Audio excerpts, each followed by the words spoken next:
Okay, this the government report in regards to the death of Albert Ojwang, who died in the police custody.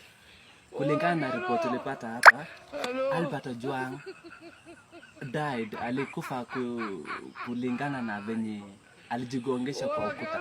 Albert Ojwang inaonekana ni mtu hakuwa na sense yake kidogo, haikuwa ikifanya juu, alijigongesha kwa ukuta, ding, kwanza, pili, tatu, ndio hivyo. Polisi wakuja kumwambia, sasa kijana, mbona unajigongesha kwa ukuta? Akarudia tena, ting, hiyo ni kichwa msee. Ting, ting, ting. Hivyo ndo ati alijigongesha kwa ukuta. Au kwani msee wako na akili?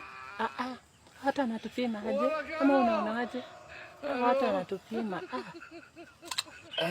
Bana, je, kwani jamaa anatoa na matako yake aje? Au kama msee kama anaweza jikongesha kwa ukuta? Hapana.